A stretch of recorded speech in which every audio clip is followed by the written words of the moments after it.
Hello everyone, welcome to this week's video. I hope you're all well.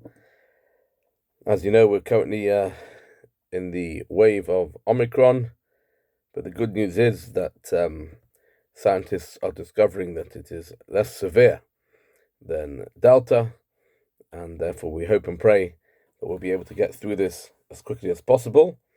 The shul is going to remain open for services, and of course we're being very safe. As you know, the Kiddush has currently been on hold. We have a Q&A, a little discussion before Mincha, and we all wear masks and test regularly. So please do not be put off from coming. Please come and show your support so that we can continue. As you know, the Jewish people have always served Hashem even in difficult times.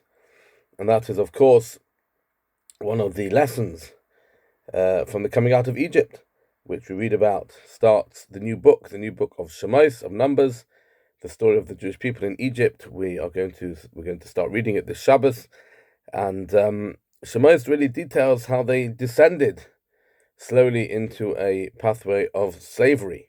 First, Paro said, "No, we're going to do this together." It was a bit like a social revolution.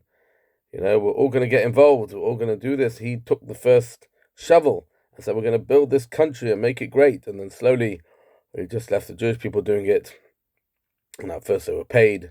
And then slowly, they became slaves. Until, after 210 years, God said, Shamati, I've heard, Es Teluna is Bnei Yisrael, the cries of the Jewish people. And it's now time to fulfill my promise, which I made to their forefathers, to redeem them.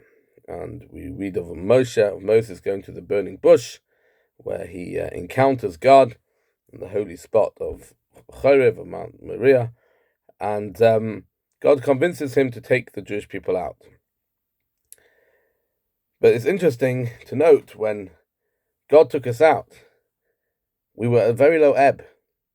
We were on what the rabbis describe as the 49th level of impurity. We'd nearly become lost to Egyptian culture, Egyptian immorality. There was just that little vestige of spirituality left within us that allowed us to be saved. Certain merits we had, the rabbis say, we didn't change our names, our dress, etc. But largely speaking, many Jewish people were assimilated, were lost, like sadly we see all around us today. I often get calls from people who are part Jewish, who say that they had a Jewish grandmother, a Jewish uncle, a Jewish whatever. People who have been lost. Sometimes they actually are Jewish, but in most cases they're not Jewish. But they are people who've been lost to the Jewish people, which is very sad. But when God took us out, He took us out at that low ebb, and He refers to us as Beni. When He spoke to Moses about the Jewish people, He said, "Beni b'chari Yisrael, my son, my firstborn, Israel." And that tells us, and it reminds us, that Hashem just loves us as children. He didn't take us out because we were so holy. He didn't take us out because we are so special. He just took us out because we were His children. B'chari Yisrael, His firstborn. And just like a parent will always love their child, so God always loves us. And that can be very comforting. At times we might think, what are we worthy to ask God for things, or to come and serve God and to pray to Him and to talk to Him? Who are we already? And the answer is, B'chari Yisrael, we are God's firstborn. Right? Children never say about the parents, who am I to my parents? I'm their child. In the same way, when it comes to God, we are B'chari, we're His firstborn. And we also have to remember that, and using that thought helps us come close and helps us appreciate God. As you know, on Rosh Hashanah, in High Holy Day prayers, we always refer to Hashem as Avinu Malkeinu. So we have two relationships. One is the father, the other is a king. A father is about love. We have to love Hashem. We have to have a relationship of love.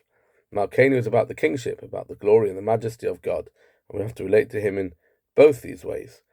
But that's the message of Yetzias Mitzrayim, of coming out of Egypt, the Exodus, is that it doesn't happen when we're at some great spiritual height. It happens when we're at our lowest ebb. And at that difficult time, we are able to connect to God. And it's true to say at the moment, we're going through a difficult time. Schools are struggling, people are scared again. But remember that B'chari Yisrael, we are God's firstborn, and He is looking after us. wish you all good Shabbos.